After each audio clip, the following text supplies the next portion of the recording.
Bonker Studio Production. This document is an optional resource to help you visualize the many structures, artifacts, and processes that the author discusses. Dedication. Those whom God have joined together, let no one put asunder. To Anne Hewlett Fuller, on this our 63rd wedding anniversary and my 85th birthday, July 12, 1980. Acknowledgements. We wish to express our thanks for their help in preparing this book to Tom Vinetz, E.J. Applewhite, Michael Deneny, John Burseth, Paul Dinnis, Janet Bergman-Tarney, Shirley Sharkey, and Anne Mintz. Conventional critical path conceptioning is linear and self-under-informative. Only spherically expanding and contracting, spinning, polarly involuting and evoluting orbital system feedbacks are both comprehensively and incisively informative. Spherical orbital critical feedback circuits are pulsative, tidal, importing, and exporting. Critical path elements are not overlapping linear modules in a plane. They are systemically interspiraling complexes of omni-interrelevant regenerative feedback circuits. Synergetics 2, revised.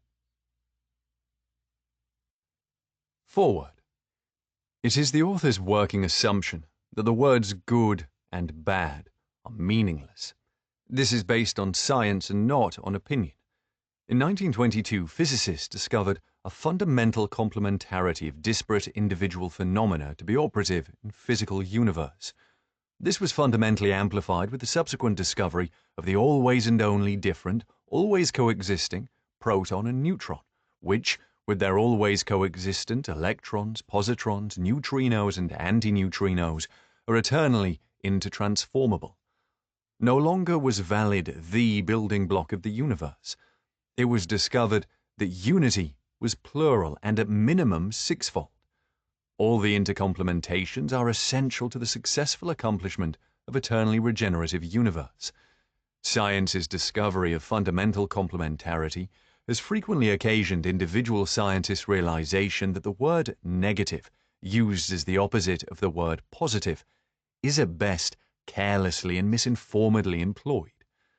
Since complementarity is essential to the success of eternally regenerative universe, the phenomenon identified as the opposite of positive cannot be negative, nor can it be bad, since the interopposed phenomena known heretofore as good and bad are essential to the 100% success of eternally regenerative universe. They are both good for the universe. Science recognizes many fundamentally complementary aspects of universe. The black hole is not a negative. As implosion is to explosion, the black hole phenomenon is to the inside-out expanding universe. The black hole is the inverse phase, the outside-inning phase of cosmic evolution.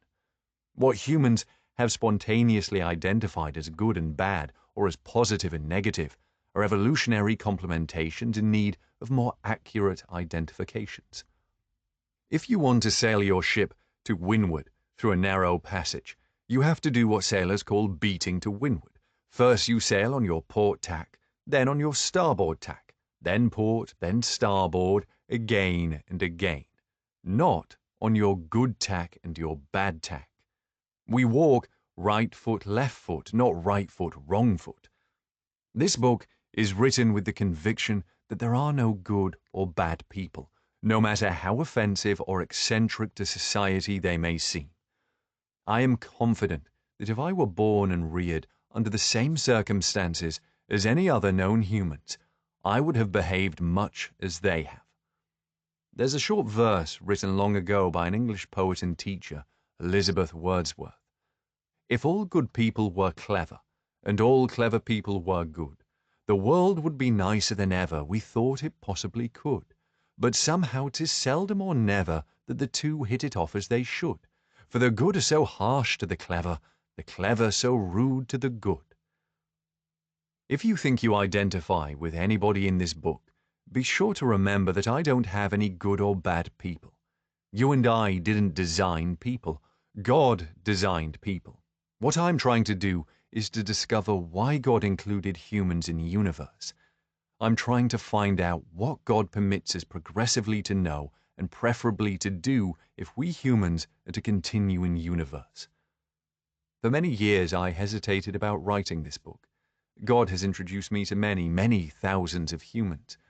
Quite a few of those I have known have had decision-making powers that could and often did affect human affairs in major ways. Much of their decision-making integrated with thousands of decisions made by other Earthians. The integrated thousands of decisions inadvertently were compounded with a myriad of unforeseen technological, exploratory, and environmental happenings. The individual decision-makings and unforeseen happenings around the world and in universe at large, altogether synergetically produced historical results not contemplated by any. Such non-contemplated by any results constitute evolution, the will of God. In my 85 years, I have often been privy to what was at the time secret critical information. Time and change have declassified those secrets. In piecing together the significant components of world-around humanity's evolutionary trending, my insights have frequently been illumined by information confided in me by others. In recollecting once confidential information, which is now essential to an adequate comprehension of relevant evolutionary trendings, I hope no one will make the mistake of thinking that I am being a traitor to my friends. Not only am I being loyal to all my friends, but to all humanity, without whom there would be no life. My reasons for writing this book are fourfold. A. Because I am convinced that human knowledge by others of what this book has to say is essential to human survival. B. Because of my driving conviction that all of humanity is in peril of extinction if each one of us does not dare, now and henceforth, always to tell only the truth and all the truth, and to do so promptly, right now. C. Because I am convinced that humanity's fitness for continuance in the cosmic scheme no longer depends on the validity of political, religious, economic, or social organizations, which altogether heretofore have been assumed to represent the many. D. Because contrary to C, I am convinced that human continuance now depends entirely upon 1. The intuitive wisdom of each and every individual. 2. The individual's comprehensive informativeness. 3. The individual's integrity of speaking and acting only on the individual's own within-self intuited and reasoned initiative. 4. The individual's joining action with others as motivated only by the individually conceived consequences of so doing. 5. The individual's never joining action with others as motivated only by crowd-engendered emotionalism, or by a sense of the crowd's power to overwhelm, or in fear of holding to the course indicated by one's own intellectual convictions. We all see things differently. Seeing is sensing, hearing is sensing, touching is sensing, smelling is sensing. What each of us happens to sense is different, and our different senses are differently effective under ever-differing circumstances. Our individual brains coordinatingly integrate all the ever-different sensings of our different faculties. The integrated product of our multifold individual sensings produces awareness. Only through our sensings are we aware of the complementary otherness. Awareness of the otherness is information. The complex of successfully experienced informations produces interweaving episodes, and the complex of special case episode interweavings produces the scenario that our brain's memory banks identify as our individual being's life. The way only our own individual integrity of being responds spontaneously only to our own exclusive sensing of any given otherness episode is what I mean when I use the word feeling. How do I feel about life? How do I feel about it now? And again now?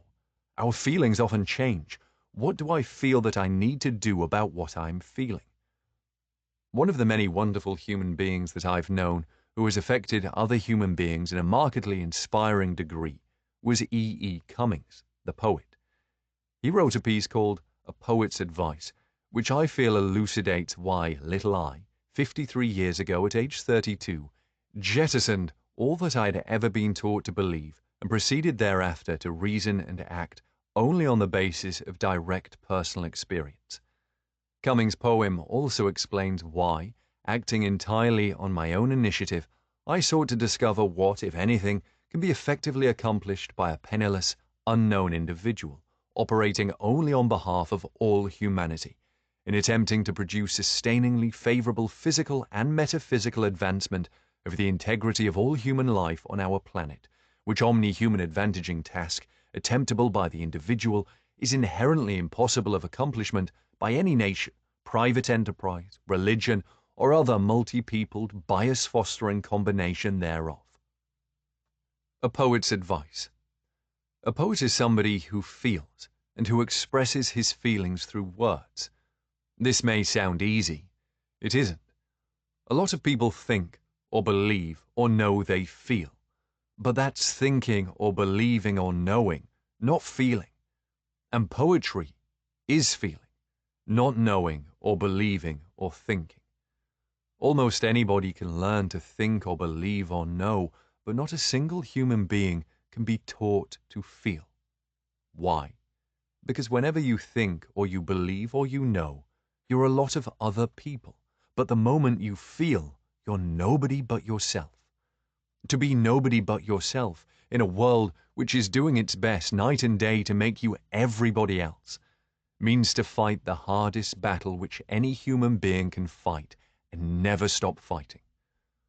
As for expressing nobody but yourself in words, that means working just a little harder than anybody who isn't a poet can possibly imagine. Why? Because nothing is quite as easy as using words like somebody else. We, all of us, do exactly this nearly all of the time, and whenever we do it, we are not poets. If, at the end of your first 10 or 15 years of fighting and working and feeling, you find you've written one line of one poem, you'll be very lucky indeed. And so my advice to all young people who wish to become poets is, do something easy, like learning how to blow up the world, unless you're not only willing but glad to feel and work and fight till you die. Does this sound dismal? It isn't. It's the most wonderful life on earth. Or so I feel. E. Cummings. Exploring, experiencing, feeling, and, to the best of my ability, acting strictly and only on my individual intuition, I became impelled to write this book. I am not claiming to be a poet, or that this book is poetry, but I knew Cummings well enough to be confident that he would feel happy that I had written it. Introduction. Twilight of the world's power structures. Humanity is moving ever deeper into crisis, a crisis without precedent. First, it is a crisis brought about by cosmic evolution irrevocably intent upon completely transforming omni-disintegrated humanity from a complex of around the world, remotely deployed from one another, differently colored, differently credoed, differently cultured, differently communicating, and differently competing entities into a completely integrated, comprehensively interconsiderate, harmonious whole.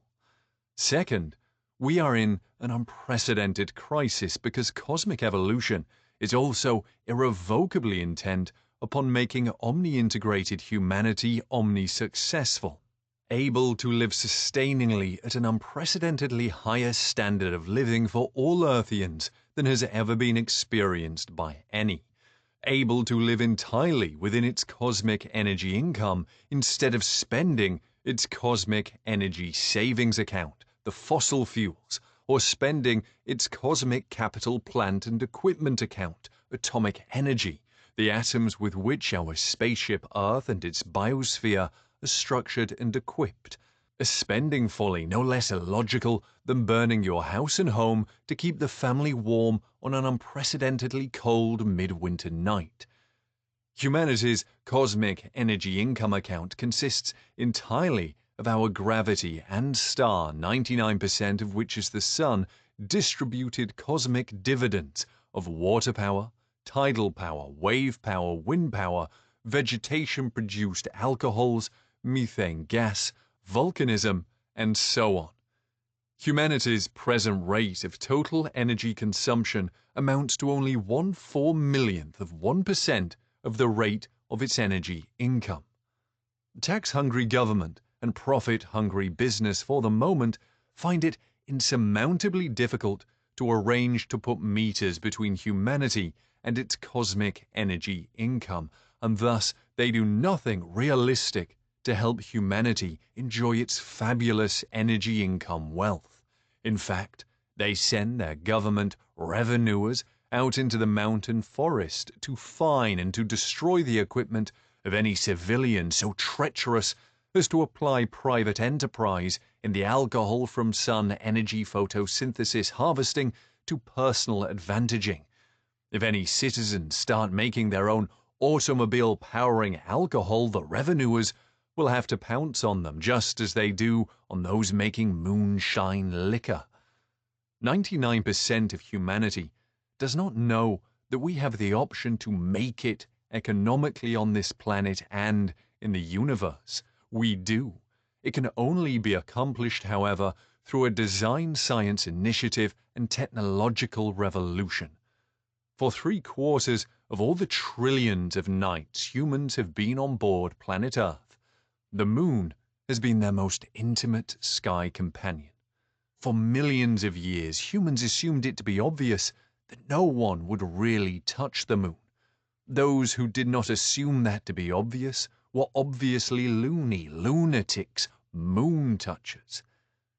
In the battle of human power systems to see who is to control the world's people and their economies, the communist USSR and the capitalist USA have been taught by World War II that whoever could fly the highest would gain the observational advantage for controlling the firepower of their guns and thus win the military supremacy of the world. In the cold Third World War, the USSR and USA, inspired by the German rocketry, saw that whoever could maintain the greatest number of around-the-world outer space platforms could control around-the-Earth firepower. The moon was just such a permanent sky advantage. Greatly challenged by the Russians' initially most successful space operating accomplishments, President John Kennedy authorized the funds for the Apollo project, which had first to do all of the tasks here on Earth preparatory to getting a team of humans ferried over to the moon to land and then to return safely to Earth. There were obvious first things first to be accomplished, second things before third things, and 7,308 things before 7,309 things.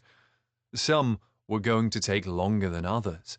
There would be a pattern of start-ups and lead-ins of differing time lengths. This complex, shad-bone-like pattern would be known as the critical path. The critical path of overall human history's technological evolution involved 2 million things that had to be done before blastoff of the first Earth-to-Moon ferrying over and back. This figure is not exact, but does demonstrate the magnitude of the evolution.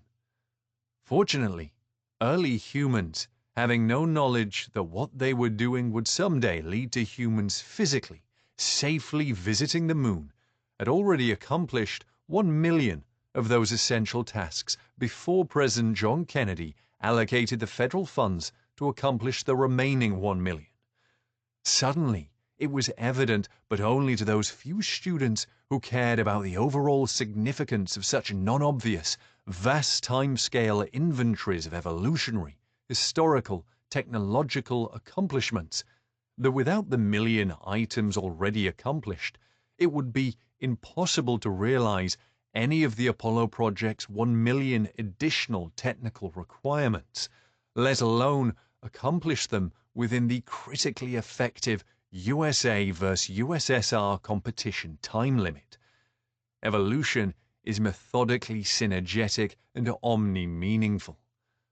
Now, in 1980, a large number of all humans 10 years of age and under, all of whom were born after humans reached the moon, have learned so much about the Apollo project as to be quite familiar with its critical path accomplishment.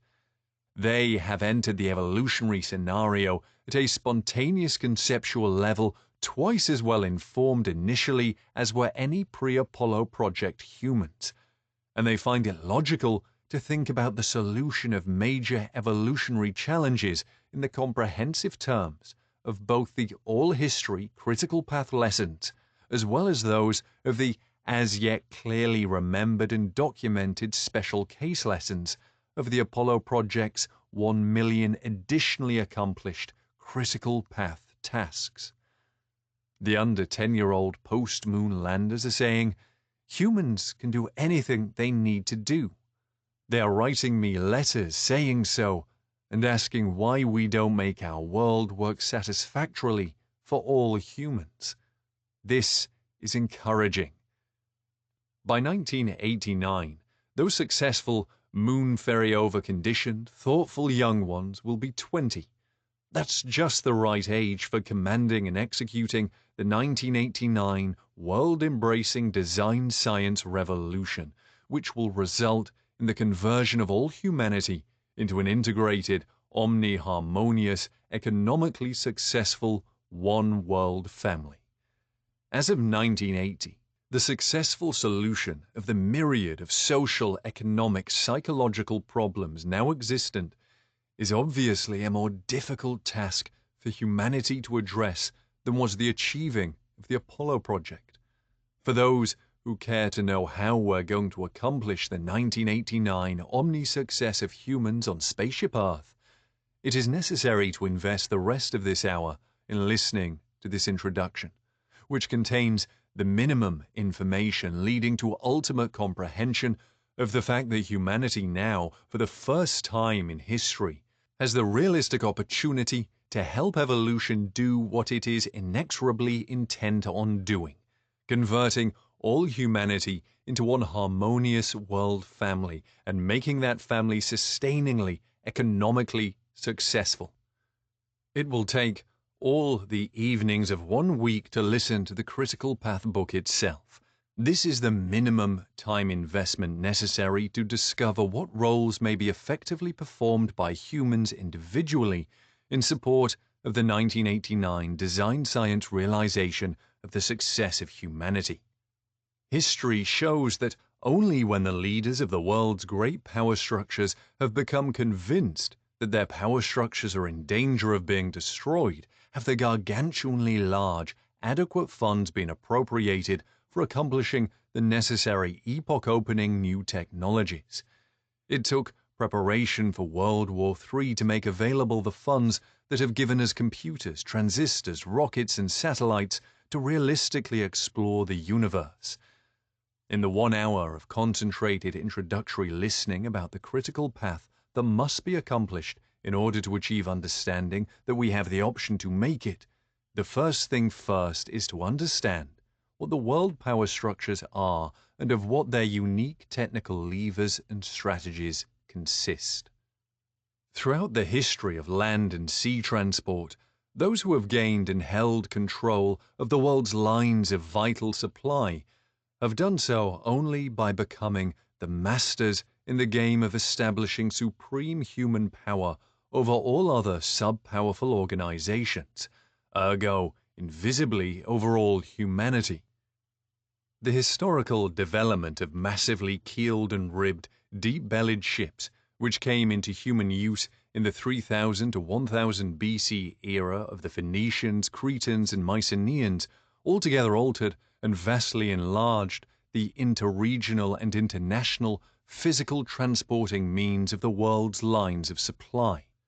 The change was the shift over from that of the armed horsemen escorted way-station fortressed twixt city-states overland mule horse and camel-borne caravanning to the thousandfold greater cargo and armament carrying capacity of the fighting crew-manned fleets of those massively built wind-sailing and slave-rowed sea-going ships. Ancient Troy was a powerful city-state and commanded much of the overland traffic between Asia and Europe. The Mycenaean siege of Troy, when their supplies were continually replenished by their fleet of those heavily ribbed, deep-bellied ships, reversed the city-state's former supremacy over invaders, whose brought with them food had theretofore become exhausted long before exhaustion of the food supplies stored in the great granaries of those inside the walls. The fall of Troy saw the supremacy over human affairs pass from the masters of the overland Asia to Europe inland seafaring caravanning lines of supply to the masters of the high seas maritime lines of supply. The center of the stage of history's most critical events moved ever westward and mildly northward. Thus, unfortified Venice became in due course the headquarters of the masters of the Mediterranean lines of supply. The 15th century Europeans' adoption of Arabic numerals and their computation facilitating positioning of numbers altogether made possible Columbus's navigational calculations and Copernicus's discovery of the operational patterning of the solar system and its planets. Facile calculation so improved both the building of the ships and their navigation that the ever larger ships of the Mediterranean ventured out into the North and South Atlantic to round Africa and reach the Orient. With Magellan's crew's completion of his planned circumnavigation, the planet Earth's predominantly water-covered sphericity was proven. The struggle for supreme mastery of human affairs thus passed out of the Mediterranean and into the world's oceans. Ships could carry vastly greater cargoes of the fabulous riches of the Orient to the European market than could the overland caravanning. One European ship completing one successful round trip to the Orient could realize a great fortune for its owners. In 1600, Queen Elizabeth I and a few intimates founded the East India Company. Exercising her crown privileges, the Queen granted the company limited liability for losses on the part of the enterprise backers. They could lose their money if the ship were lost, but they could not be held liable for the lives of the sailors who were drowned, while the owners could insure and very greatly limit the magnitude of their losses. The sailors and their families could not. Limited in England and incorporated in the USA, and other similar legal definitions in all capitalist countries constitute for ages uncontested, ergo custom validated and legal judgments upheld, royal decrees greatly favoring big money capitalism over the mortal breadwinner loss-taking vast majority of the poor. Elizabeth's East India Company scheme was to have her national navy and armies first win mastery of the world's sea lanes. This advantage would thereafter be exploited by her privately owned enterprise. This scheme became one of the first of such national power structure bids for establishing and maintaining world trade supremacy through dominance of the world's high seas, ocean currents, trade winds, critical straits, and only seasonably favorable passages world around line of vital and desirable supplies. All the other world power stature individuals who vied for supreme mastery of the world's high seas lines of supply also operated invisibly through monarchs and nations over whom they had sufficient influence. Through such behind-the-throne influence, the influenced nations' resources could be politically maneuvered into paying for the building and operation of the navies and armies that would seek to establish and protect their respective privately owned enterprises. With the Battle of Trafalgar in 1805, the British Empire won the world's power structures championship and became historically the first empire upon which it was said the sun never sets. This is because it was the first empire in history to embrace the entire spherical planet Earth's 71% maritime, 29% landed, wealth-producing activities. All previous empires, Genghis Khan's, Alexander the Great, the Romans, and so on, were unified European, North African, and Asian continental, river, lake, and sea-embracing, flat-out land areas completely surrounded in all lateral directions by the infinitely unknown. All earlier empires were infinite systems, open systems. The British Empire was history's first spherically closed finite system, building and maintaining the world's most powerful navy, the 1805 supremely victorious British Empire was to maintain its sovereignty over the world's oceans and seas for 113 years. Concurrently with its 1600 AD initiated 2 centuries of maritime and military struggle for world dominance, England was also developing a civilian army of the world's best informed and empire-backed scientific, economic, and managerial personnel for the most economically profitable realization of its grand, world-embracing strategies. To educate the army of civil servants was the responsibility of the East India Company College located just outside of London. In 1980, it is as yet operating. Its graduates went to all known parts of the planet to gather all possible data on the physical and human culture resources to be exploited, as well as information on the local customs of all the countries, large and small, with whom Great Britain and the East India Company must successfully cope and trade. In 1800, Thomas Malthus, later professor of political economics of the East India Company College, was the first human in history to receive a comprehensively complete inventory of the world's vital and economic statistics. The accuracy of the pre-Trafalgar 1800 inventory was verified by a similar world inventory taken by the East India Company in 1810. In a later post-Trafalgar book, Malthus confirmed in 1810 his 1800 finding that world around humanity was increasing its numbers at a geometrical progression rate, while increasing its life support production at only an arithmetical progression rate. Ergo, an increasing majority of humans would have to live out their short years in want and misery. "Pray all you want," said Malthus, "it will do you no good. There is no more." A half-century later, Darwin expounded his theory of evolution, assuming that nature's inexorable processes were the consequence of the survival only of the fittest species and individuals within those species. Karl Marx compounded Malthus's and Darwin's scientifically convincing conclusions and said, in effect, the worker is obviously the fittest to survive. He is the one who knows how to handle the tools and seeds to produce the life support. The opulent others are parasites. The opulent others said, we are opulent and on top of the heap because we demonstrate Darwin's fittest to survive. The workers are dull and visionless.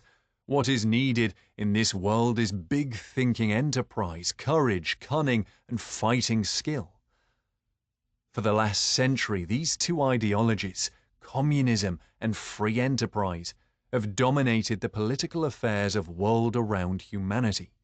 Each side says, you may not like our system, but we are convinced that we have the fittest, fairest, most ingenious way of coping with the lethal inadequacy of life support operative on our planet. But, because there are those who disagree diametrically on how to cope, only all-out war can resolve which system is fittest to survive.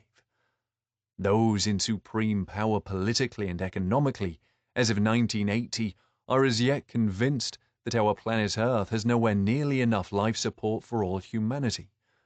All books on economics have only one basic tenet: the fundamental scarcity of life support. The supreme political and economic powers as yet assume that it has to be either you or me. Not enough for both. That is why, 1, those in financial advantage fortify themselves even further, reasoning that unselfishness is suicidal. That is why, 2, the annual military expenditures by the USSR, representing socialism, and the USA, representing private enterprise, have averaged over $200 billion a year for the last 30 years, doubling it last year to $400 billion. Making a thus far total of $6.4 trillion spent in developing the ability to kill ever more people at ever greater distances in ever shorter time. Weighing only 55 pounds, with a wingspan of 96 feet, the human-powered Gossamer Albatross was able to fly across the English Channel because the structural materials of which it was built were many times tensorily stronger than an equal weight of the highest strength aircraft aluminium. The tensile strengths of the Albatross's structural materials were 60 times stronger per equivalent weight than the strongest structural materials available to Leonardo da Vinci for realizing the design of his proposed human-powered flying machine. The Albatross's high-strength carbon fiber and mylar materials were all developed only a short time ago, since World War II. A 1/4-ton communication satellite is now outperforming the previously used 175,000 tons of transatlantic copper cables. With this 700,000-fold reduction in system equipment weight, providing greater message-carrying capacity and transmission fidelity, as well as using vastly fewer kilowatts of operational energy. Continuing to attempt to fit our late 20th century astronautical man-on-moon visiting capability into a 19th century horse and buggy street pattern, house-to-house yoo-hooing lifestyle, and a land baron racket is so inefficient that the overall design of humanity's present social, economic, and political structuring and the physical technology it uses wastes 95 out of every 100 units of energy it consumes. Our automobiles' reciprocating engines are only 15% efficient, whereas turbines are 30%, jet engines 60%, and fuel cells used by astronauts 80%. In the United States, throughout all 24 hours of every day of the year after year, we have an average of 2 million automobiles standing in front of red stoplights with their engines going, the energy for which amounts to that generated by the full efforts of 200 million horses being completely wasted as they jump up and down going nowhere. Environment-controlling buildings gain or lose their energy as heat or cool only through their containing surfaces. Spheres contain the most volume with the least surface, that is, they have the least possible surface-to-volume ratio. Every time we double the diameter of a spherical structure, we increase its contained atmosphere 8-fold and its enclosing surface only 4-fold. When doubling the diameter of our sphere, we are not changing the size of the contained molecules of atmosphere. Therefore, every time we double a spherical structure's diameter, we halve the amount of enclosing surface through which an interior molecule of atmosphere can gain or lose energy as heat or cool. Flat slabs have a high surface-to-volume ratio, and so flat slab fins make good air-cooling motorcycle and light airplane engines. Tubes have the highest surface-to-volume ratios. Triangular or square section tubes have higher surface-to-volume ratios than have round section tubes. Tall slab buildings and vertical, square-sectioned tubular tower skyscrapers have the maximum possible energy as heat or cool losing capability. One 2-mile diameter dome enclosing all the mid-Manhattan buildings between 22nd and 62nd Streets and between the Hudson and East Rivers, having a surface that is only 1/84th that of all the buildings now standing in that midtown area, would reduce the heating and cooling energy requirements of that area 84-fold. The human pedal-powered airplane and the communication satellite are only 2 out of hundreds of thousands of instances that can now be cited of the accomplishment of much greater performance with much less material. The inefficiency of automobiles' reciprocating engines and their traffic system wasted fuel, and the energy inefficiency of today's buildings are only 2 of hundreds of thousands of instances that can be cited of the design-avoidable energy wastage. But the technical raison d'etre for either the energy effectiveness gains or losses is all completely invisible to human eyes. Thus, the significance of their omni-integratable potentialities is uncomprehended by either the world's leaders or the led. Neither the great political and financial power structures of the world, nor the specialization-blinded professionals, nor the population in general realize that sum totally the omni-engineering, integratable, invisible revolution in the metallurgical, chemical, and electronic arts now makes it possible to do so much more with ever fewer pounds and volumes of material, ergs of energy, and seconds of time per given technological function that is now highly feasible to take care of everybody on Earth at a higher standard of living than any have ever known. It no longer has to be you or me. Selfishness is unnecessary and henceforth unrationalizable as mandated by survival. War is obsolete. It could never have been done before. Only 10 years ago, the more with less technology reached the point where it could be done. Since then, the invisible technological capability revolution has made it ever easier so to do. It is a matter of converting the high technology from weaponry to livingry. The essence of livingry is human life advantaging and environment controlling. With the highest aeronautical and engineering facilities of the world redirected from weaponry to living reproduction, all humanity would have the option of becoming enduringly successful. All previous revolutions have been political. In them, the have-not majority has attempted revengefully to pull down the economically advantaged minority. If realized, this historically greatest design revolution will joyously elevate all humanity to unprecedented heights. The architectural profession, civil, naval, aeronautical, and astronautical, has always been the place where the most competent thinking is conducted regarding livingry as opposed to weaponry. Now is the time for the comprehensive architectural profession to reorient itself from the 6 months per one resident's work schedule to the millions per day, air deliverable, sewer and water mains emancipated, energy harvesting, dwelling machine production world, with its unpurchasable, air deliverable dwelling machines only rentable from a Hertz, Hilton, Beltel service industry, able to accommodate at unprecedentedly high standards of living all humanity's remote from one another living accommodations. Now is also the time for the architectural profession to reorient itself from the years to build, human need exploiting cities to the all-in-one day air deliverable or removable, human need serving, singly domed over cities. We have to satisfactorily rehouse the alternately convergent and divergent shuttling phases of 4 billion uprooting, around the world integrating, sometimes transient, sometimes resident, sometimes in cities, sometimes in the country humans, before 2000 AD. Technologically, we now have 4 billion billionaires on board Spaceship Earth who are entirely unaware of their good fortune.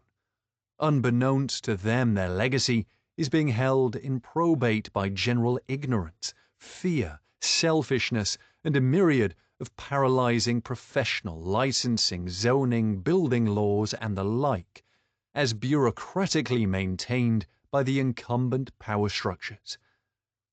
Dismaying as all this paralysis may be, it will lead eventually to such crisis that comprehensive dissemination of the foregoing truths ultimately will be accomplished through 1.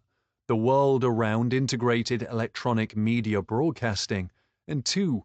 The computerized switchover from the inherently inadequate life support accounting assumption of yesterday to the adequate for everyone and everything time-energy accounting comprehensively employed by the multi-billion galaxied, eternally regenerative universe itself. An exclusively to be accomplished, world-around integrated, computer-facilitated, cosmically compatible accounting switchover will make it popularly comprehensible that we do indeed have 4 billion billionaires on our planet, thereby publicizing the fact and thereby inducing the systematic release of their heritage to all Earthian humans. All this accounting switchover must also be accomplished before 2000 AD. Those who make money with money deliberately keep it scarce.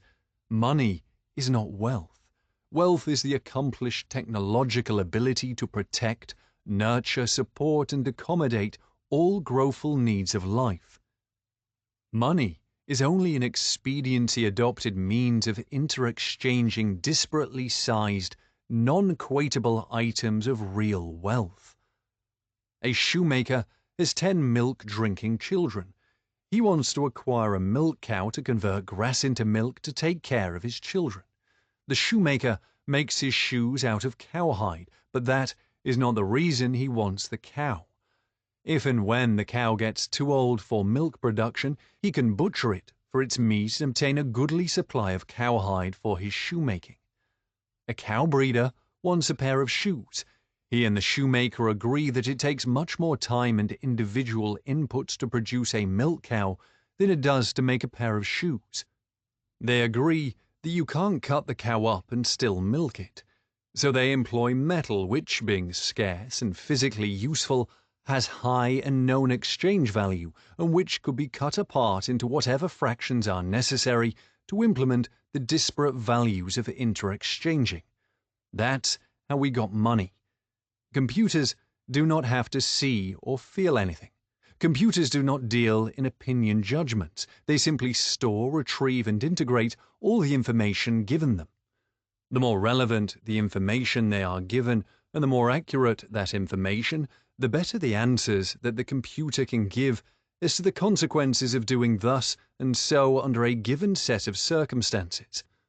Only the computer can cope with the astronomical complexity of integrating the unpredicted potentials of the millions of invisible technology gains in physical capabilities already accomplished. Only world-considerate computer accounting will be able to produce the figures that will persuade all humanity to divert high science technology from weaponry to livingry.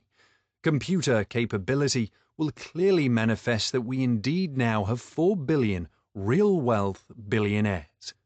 Computer capability will distribute only computer-readable credit cards to all humanity, whose constant living, travel, and development use will continually integrate all the production starts and holds on worldwide coordinated supplying of the needs of a world-around, dynamically dwelling humanity. Computers will relegate all gold to its exclusively functional uses as a supreme electromagnetic conduction and reflection medium, with its supremacy amongst metals also manifest as rated in weight and bulk per accomplished function. The computer will relegate all physical substances to their uniquely best functional uses. All the foregoing considerations demonstrate clearly why the computer accounting switchover is not only possible but mandatory and must be accomplished before the fear and ignorance of the billions of humans involved in the power structure's bureaucracies panic and push the atomic bomb release buttons. What makes us say panic of the major political, religious, and business bureaucracies? Bureaucracies will panic because all the great political, religious, and most of all big business systems would find their activities devastated by the universal physical success of all humanity. All the strengths of all great politics and religions and most of business are derived from the promises they give of assuaging humanity's seemingly tragic dilemma of existing in an unalterable state of fundamental inadequacy of life support. There are two more prime obstacles to all humanity's realization of its option to make it.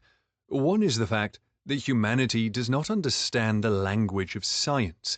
Therefore, it does not know that all that science has ever found out is that the physical universe consists entirely of the most exquisitely inter-reciprocating technology. 99% of humanity thinks technology is a new phenomenon. The world populace identifies technology with 1, weapons, and 2, machines that compete with them for their jobs.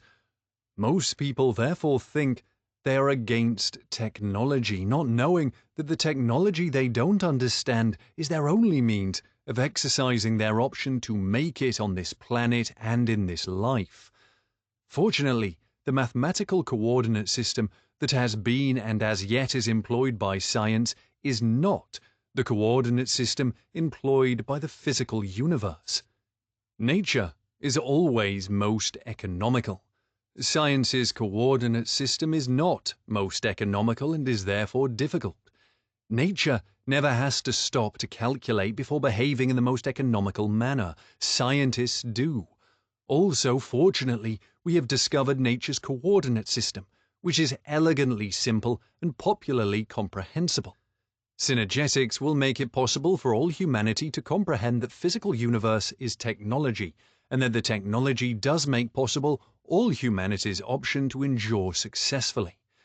The other prime obstacle to realization of the great option is the fact that the world's power structures have always divided to conquer, and have always kept divided to keep conquered. As a consequence, the power structure has so divided humanity, not only into special function categories, but into religious and language and color categories, that individual humans are now helplessly inarticulate in the face of the present crisis.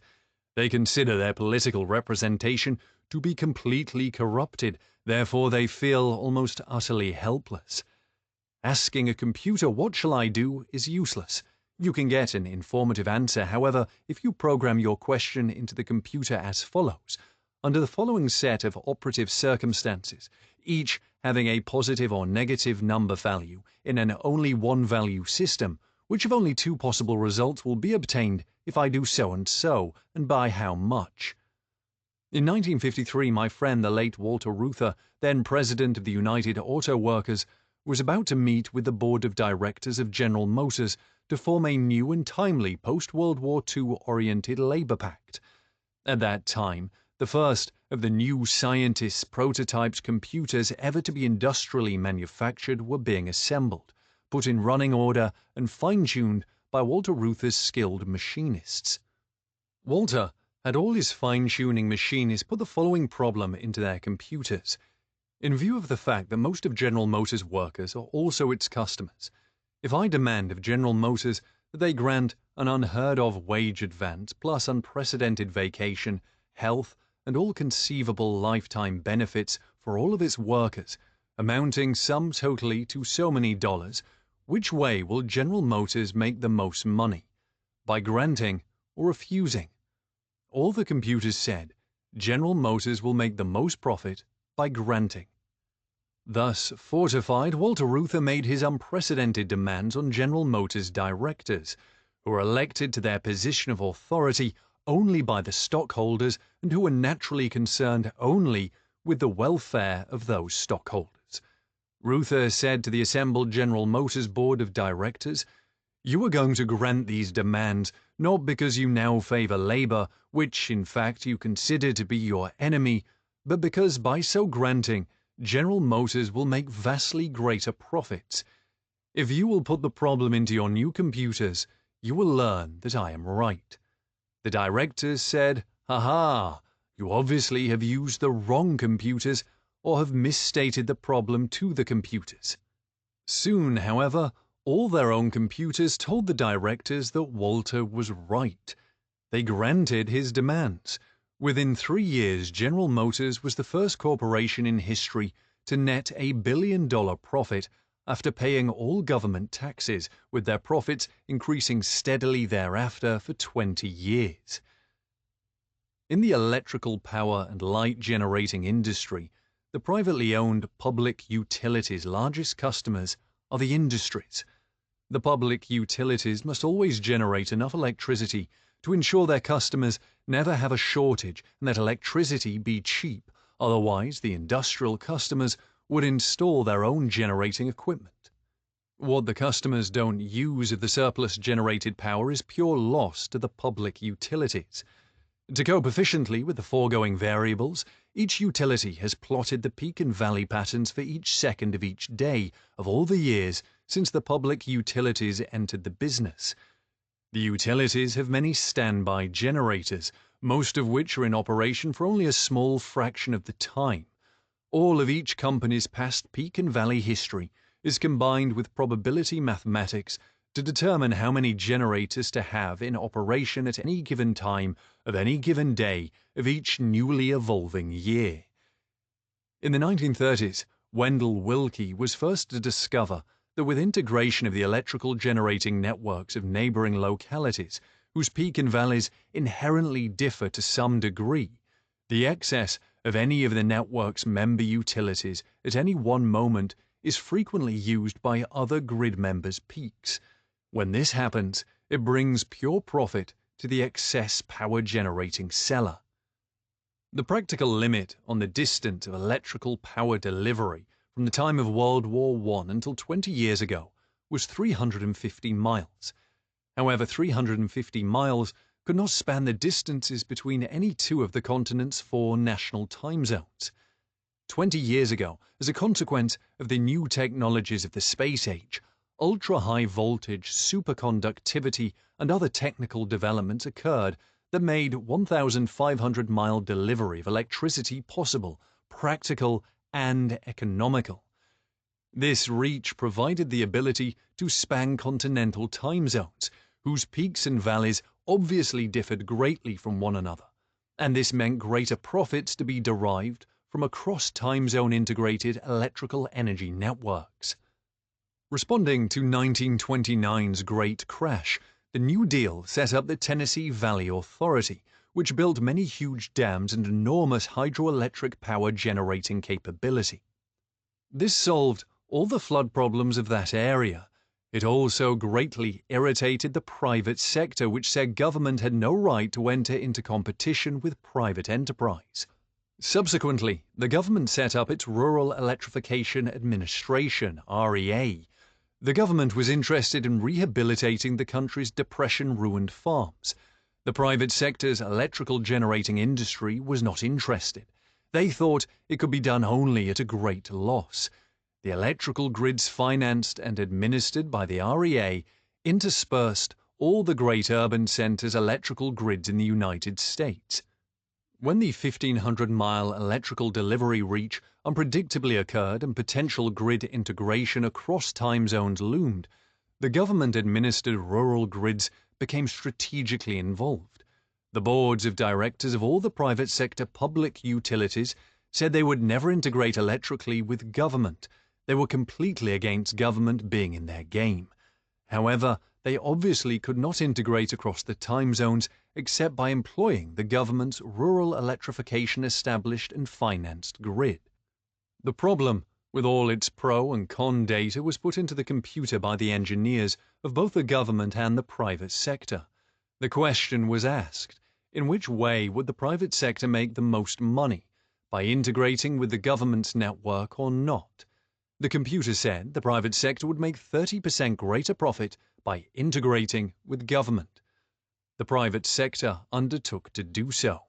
When both sides found that great profit would occur for the private sector, which for many years had been the prime financial backer of the Republican Party, great political barriers developed in the Democratic administration which had to be overcome.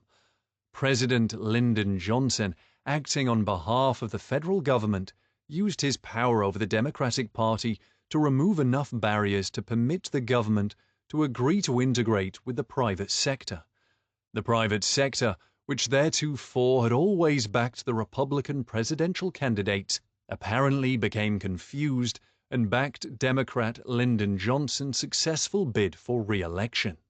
Time and again in their short history, computers have demonstrated their ability to reverse historically assumed to be unalterable positions of both sides of the opposed political or economic power structures, directorates, or committees.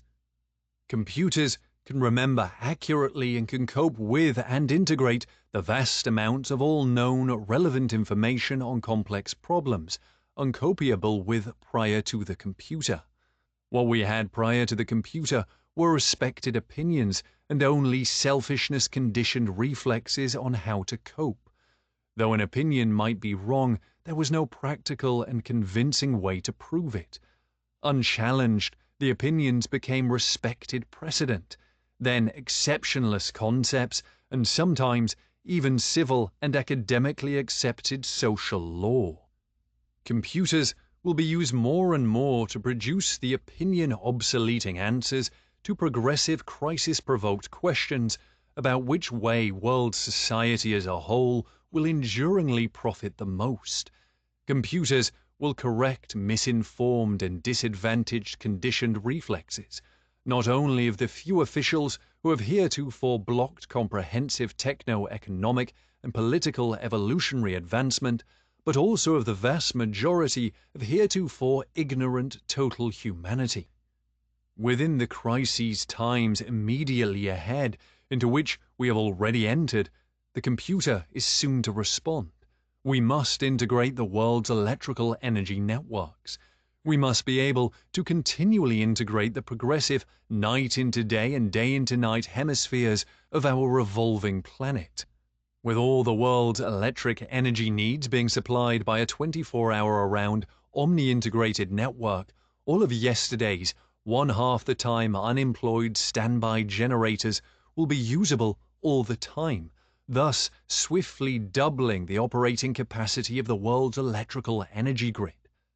A half-century ago, I discovered, with my non-visibly distorted, one-world island in one-world ocean, 90 degrees longitude meridian backbone, north-south oriented sky-ocean world map, that a world energy network grid would be possible if we could develop the delivery reach.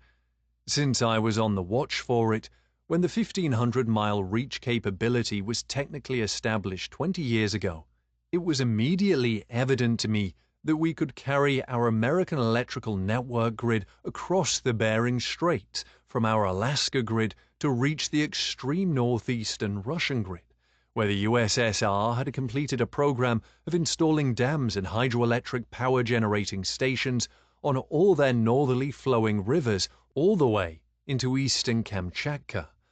About 1,500 miles could interconnect the Russians' Asiatic Continent Electric Integrated Power Grid with the Alaskan grid of the Industrial North American Electric Energy Grid. See Figure 1 for a grid line map of the world's ultra-high voltage 1,500-mile intergenerator connection reach.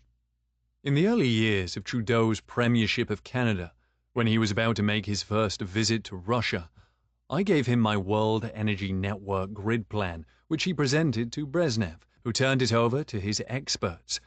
On his return to Canada, Trudeau reported to me that the experts had come back to Brezhnev with feasible, desirable. I therefore predict that before the end of the 1980s, the computer's politically unbiased problem-solving prestige will have brought about the world's completely integrated electrical energy network grid. This world electric grid, with its omni-integrated advantage, will deliver its electric energy anywhere to anyone at any one time at one common rate. This will make possible a world-around uniform costing and pricing system for all goods and services based realistically on the time-energy metabolic accounting system of universe. In this cosmically uniform, common energy value system for all humanity, costing will be expressed in kilowatt-hours, watt-hours, and watt-seconds of work. Kilowatt-hours will become the prime criteria of costing the production of the complex of metabolic involvement per each function or item. These uniform energy valuations will replace all the world's wildly intervarying, opinion gambled upon top power system manipulatable monetary systems. The time-energy world accounting system will do away with all the inequities now occurring in regard to the arbitrarily maneuverable international shipping of goods and the top economic power structures banker invented international balance of trade accountings. It will eliminate all the tricky banking and securities markets exploitations of all the around-the-world time zone activities differences in operation today, all unbeknownst to the at all times 2 billion humans who are sleeping. The World Energy Network grid will be responsible for the swift disappearance of planet Earth's 150 different nationalities. We now have 150 supreme admirals, all trying to command the same ship to go in different directions, with the result that the ship is going around in circles, getting nowhere. The 150 Nations Act as 150 blood clots in blocking the flow of recirculating metals and other traffic essential to realization of the design science revolution. In treating with the many immediate, most important survival problems, each question will be programmed into the computer asking which way society will experience the lowest cost optimum living, by giving all humans handsome fellowships with an income adequate for a high standard of living, or by having them go on earning their livings. The computer will show that 70% of all jobs in America, and probably an equivalently high percentage of the jobs in other Western private enterprise countries, are preoccupied with work that is not producing any wealth or life support. Inspectors of inspectors, re-underwriters of insurance reinsurers, obnoxica, which we will discuss in Chapter 6, promoters, spies and counter-spies, military personnel, gun makers, and so on. The computer will also have verified both of the important findings of the brilliant Denver, Colorado oil geologist Francois de Chardonnay. One, the script of his scenario of nature's production of petroleum, and two, his economic findings regarding the amount of energy employed as heat and pressure for the length of time initially that it took nature to photosynthetically process sun radiation into the myriad of hydrocarbon molecules that comprise all the vegetation and algae which later are consumed and growthfully multiplied by a myriad of other biological species, a large percentage of which sun energy nurtured and multiplied molecules are ultimately processed into petroleum. The script of de Chardonnay's scenario of petroleum production makes it clear that with all that cosmic energy processing as rain, wind, and gravitational pressure, and processing time paid for at the rates you and I pay for household electrical energy, it costs nature well over $1 million to produce each gallon of petroleum. To say, I didn't know that, doesn't alter the inexorable energy accounting of eternally regenerative, 100% efficient, ergo 100% concerned, physical energy universe. We find all the no-life support, wealth-producing people going to their 1980 jobs in their cars or buses, spending trillions of dollars worth of petroleum daily to get to their no-wealth-producing jobs. It doesn't take a computer to tell you that it will save both the universe and humanity trillions of dollars a day to pay them handsomely to stay at home. History's political and economic power structures have always fearfully abhorred idle people as potential troublemakers. Yet nature never abhors seemingly idle trees, grass, snails, coral reefs, and clouds in the sky. One would hope the at-home staying humans will start thinking, what was it I was thinking about when they told me I had to earn my living, doing what someone else had decided needed to be done? What do I see that needs to be done that nobody else is attending to? What do I need to learn to be effective in attending to it in a highly efficient and inoffensive to others manner? Comprehensively and incisively programmed with all the relevant data regarding education, it will be evidenced that the physical and social costs will be far less for individual, at-home initiated, research and development intern self-teaching than having individual students going to schools, being bused, and so on. This mass production babysitting is only continued because of the union-organized response to the fear of the teachers about losing their jobs. Their political clout has for long been strong enough to guarantee continuance of this inefficiency to the present moment. The computer will make it clear that by far the most effective educational system for human beings, all the way from birth through early childhood and on, is that to be derived from the home video cassette system and its supporting books, the pages of which are also to be called forth on world satellite interlinked video library screens as published in any language. The computer will also make it very clear that freed of the necessity to earn a living, all humanity will want to exercise its fundamental drive first to comprehend what it is all about, and second, to demonstrate competence in respect to the challenges. The greatest privilege in human affairs will be to be allowed to join any one of the real wealth production or maintenance teams. Fortunately, the computer directable design science revolution option does exist, by which all looming problems can and may be effectively solved. Evolution does seem intent upon making humans a success. Critical Path comprehensively traces all the important trends of history that have led to this moment of humanity's potential first-stage success and its opening of a whole new chapter of humanity's ever functioning in local support of the integrity of eternally regenerative universe.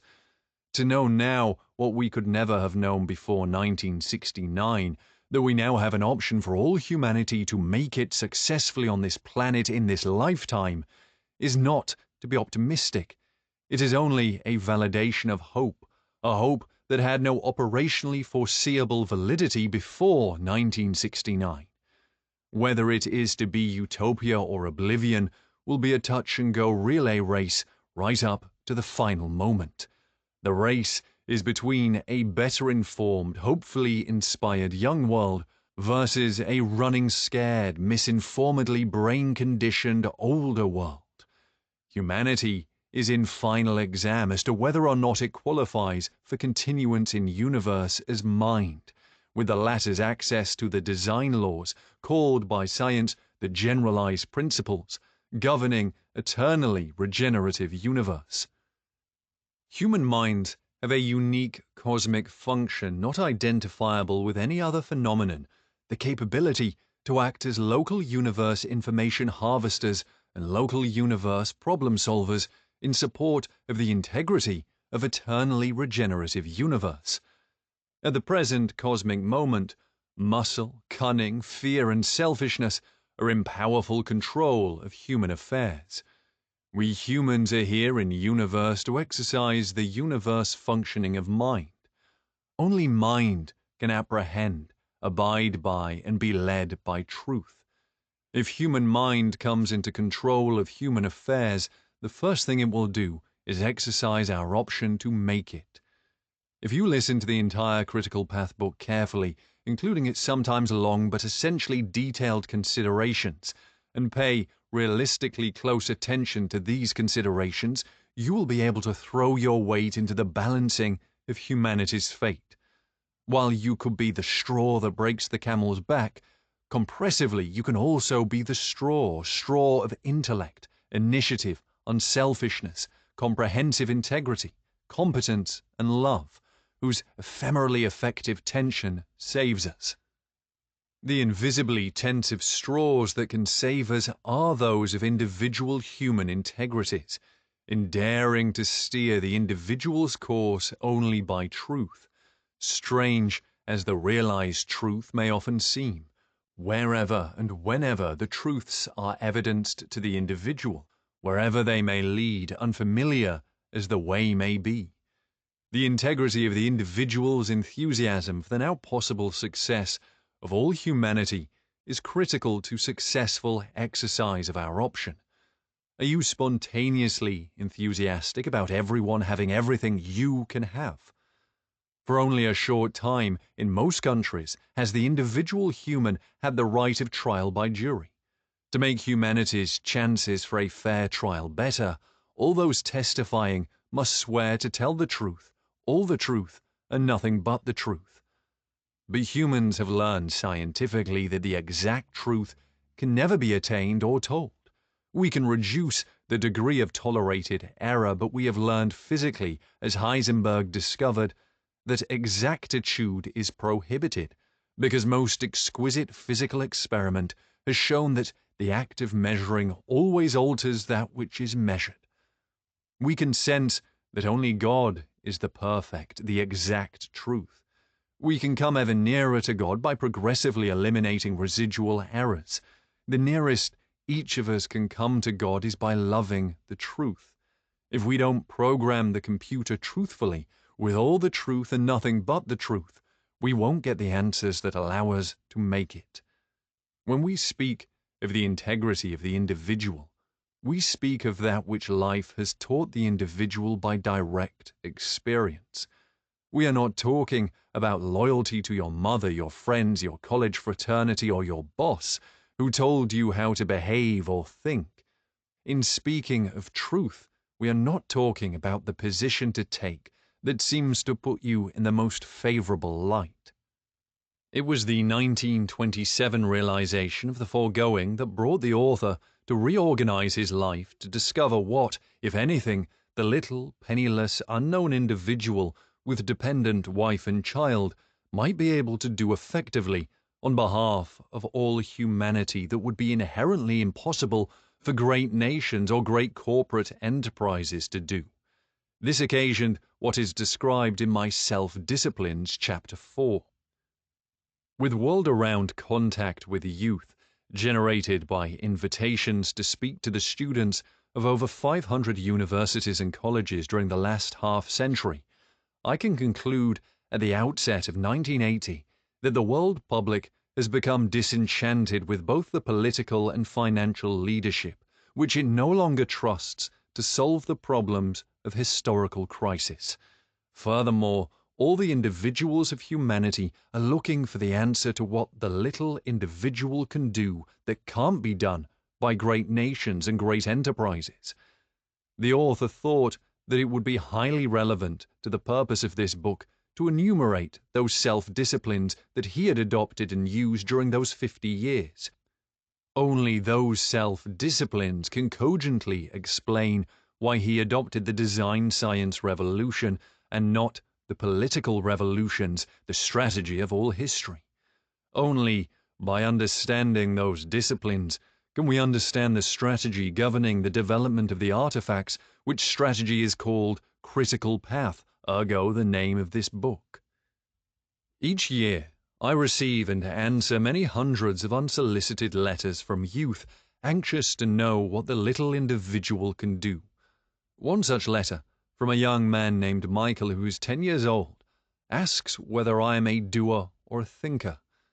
Although I never tell anyone what to do, I feel it quite relevant at this point to quote my letter to him explaining what I have been trying to do in the years since my adoption of my 1927 inaugurated self-disciplinary resolves. The letter, dated February 16, 1970, reads, "Dear Michael, thank you very much for your recent letter concerning thinkers and doers. The things to do are the things that need doing, that you see need to be done and that no one else seems to see need to be done. Then you will conceive your own way of doing that which needs to be done, that no one else has told you to do or how to do it. This will bring out the real you that often gets buried inside a character that has acquired a superficial array of behaviors induced or imposed by others on the individual. Try making experiments of anything you conceive and are intensely interested in. Don't be disappointed if something doesn't work. That is what you want to know, the truth about everything, and then the truth about combinations of things. Some combinations have such logic and integrity that they can work coherently despite non-working elements embraced by their system. Whenever you come to a word with which you are not familiar, find it in the dictionary and write a sentence which uses that new word. Words are tools, and once you have learned how to use a tool, you will never forget it. Just looking for the meaning of the word is not enough. If your vocabulary is comprehensive, you can comprehend both fine and large patterns of experience. You have what is most important in life, initiative. Because of it, you wrote to me. I am answering to the best of my capability. You will find the world responding to your earnest initiative. Sincerely yours, Buckminster Fuller. The political and economic systems and the political and economic leaders of humanity are not in final examination. It is the integrity of each individual human that is in final examination. On personal integrity hangs humanity's fate. You can deceive others, you can deceive your brain self, but you can't deceive your mind self. for mind deals only in the discovery of truth and the interrelationship of all the truths. The cosmic laws with which mind deals are non-corruptible. Cosmic evolution is omniscient God comprehensively articulate. Part 1, Chapter 1, Speculative Prehistory of Humanity. The Dymaxion world map shows one world island in one world ocean with no breaks in the continental contours and with no visible distortion of the relative size or shape of any of the cartographic patterning. You can see the Dymaxion world map in Figure 2. The coloring on the full-size map is that of the optical spectrum, with red representing the hottest climates and dark blue representing the coldest climates. The borderline between yellow and green is the freezing line. The color shown for any area of the map represents the coldest conditions for that geographic area. Verkhoyansk in northeastern Siberia is the cold pole of planet Earth's northern hemisphere. Yet sometimes in August at noonday, Verkhoyansk is as hot as equatorial Africa. Frequently in midwinter, Verkhoyansk's temperature falls to 65 degrees below 0 Fahrenheit.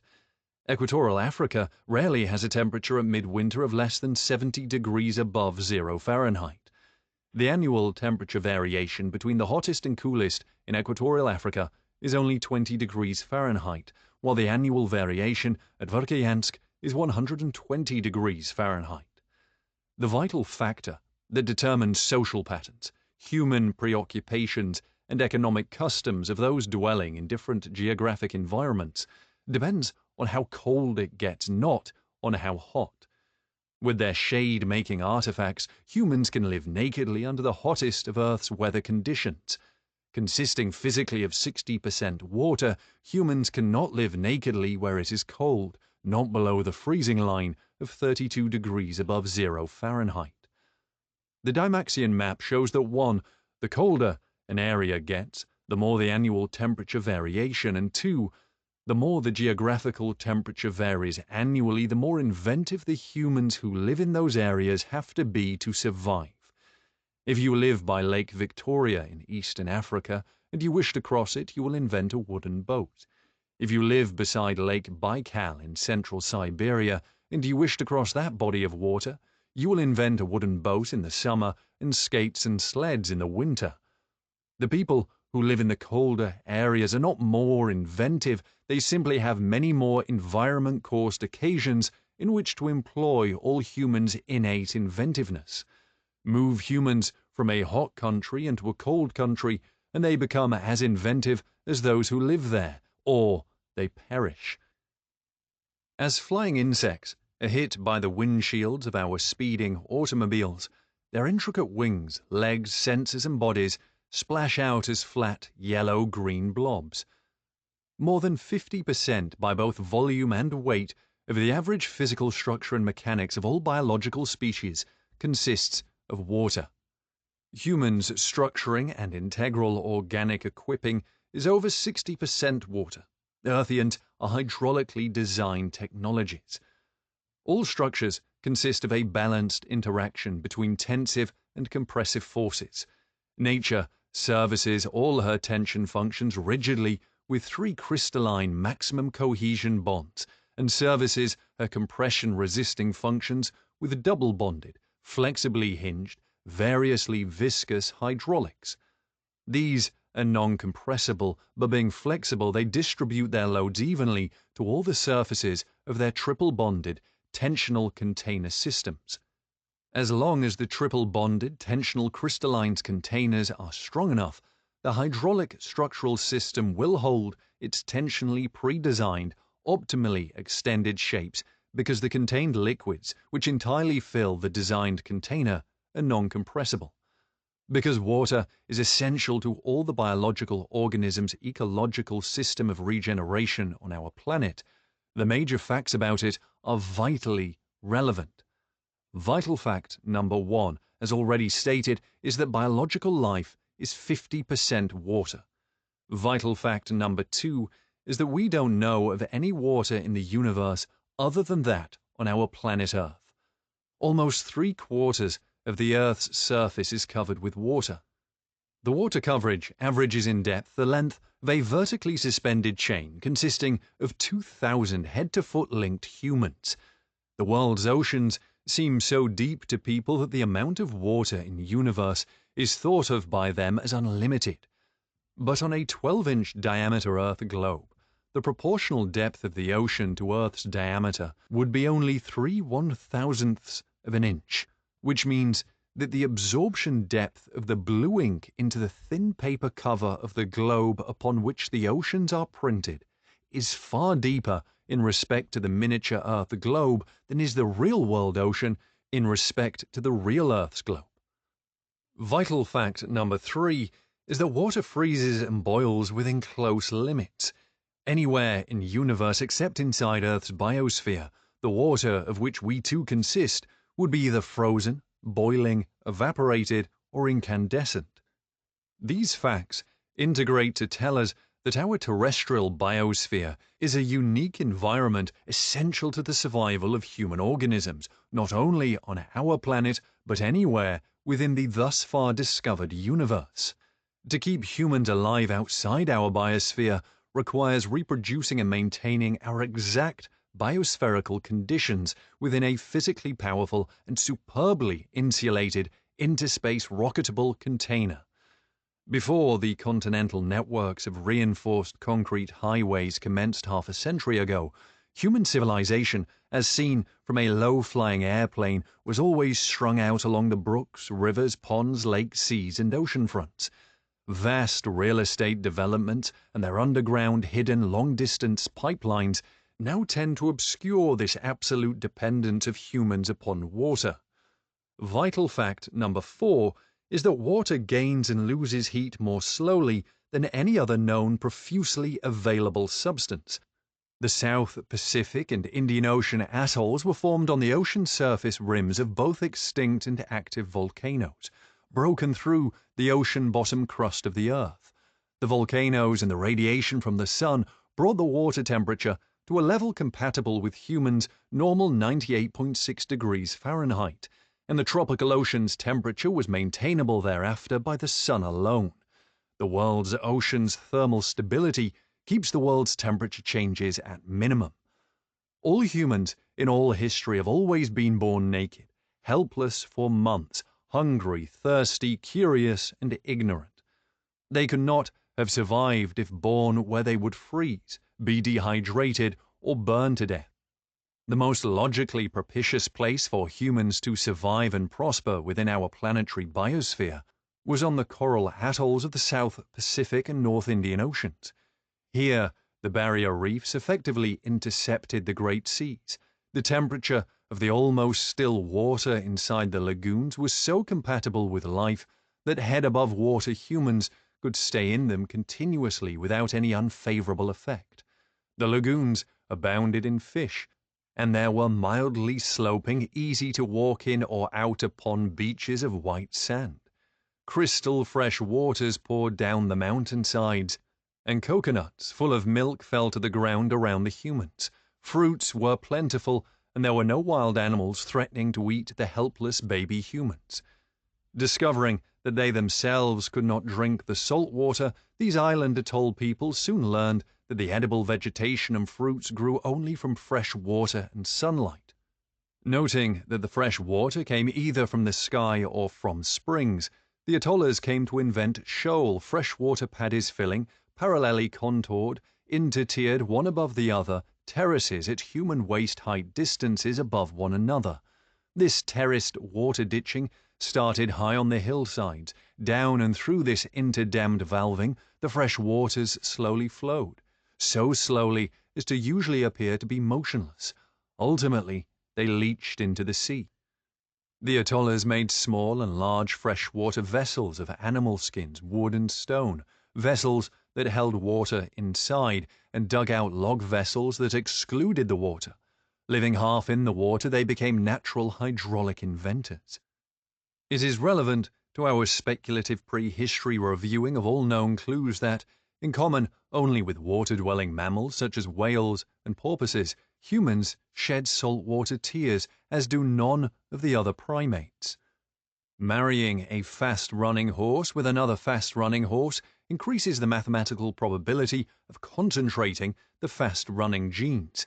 Ergo, has high probability of producing an even faster-running horse, which hybrid needs much care, having lost its general capability to cope with the wide range of hostile environmental events. Through the mathematical probability consequent to sorting out and concentrating special behavioral capability genes and isolated pairing and inbreeding of parents manifestly rich in those special physical capabilities, we humans have learned how to accomplish the development of ever more highly specialized biological species. We note that inbreeding of special, frequently employed capabilities has always been accomplished only at the cost of outbreeding general adaptability to cope with the infrequently occurring, high-energy concentrating events. Humans, geographically isolated for many generations, for instance in a high mountains enclosed valley, inevitably inbreed those of their numbers most successfully and lengthily surviving under those special environmental conditions, because the surviving types are the only ones left with which to cohabitate. This automatically concentrates the most favorable genes for local survival. The highly inbred progeny become specialists in surviving under the locally prevailing special environmental conditions. We have no experimental evidence of successfully interbreeding highly divergent special biological species and their unique capabilities to produce completely effective general adaptability.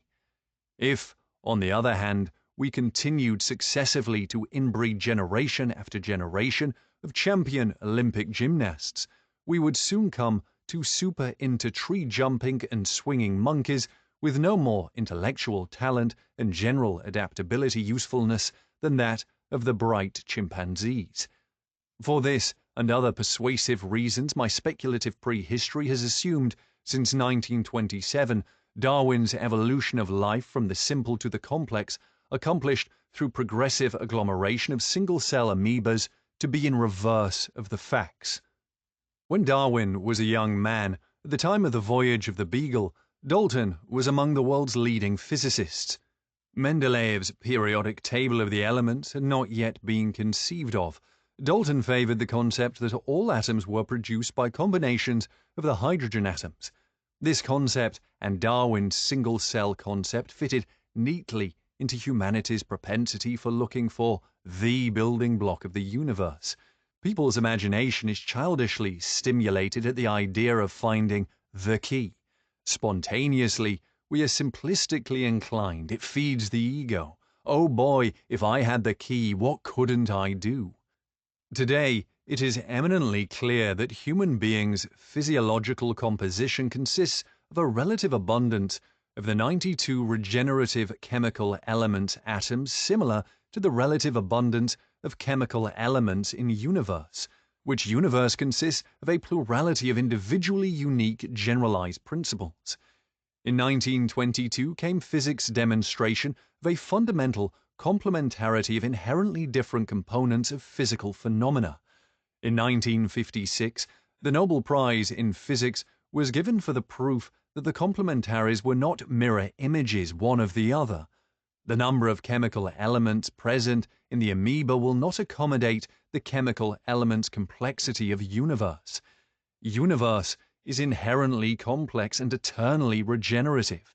It can have no beginning or ending. Vast numbers of scientists as yet labor vainly to account for the misconception of beginnings and endings. We have at minimum the neutron and the proton, which always and only coexist, the electron and the positron, the neutrino, antineutrino, and all. There is no single building block, there are only complexes of complex systems.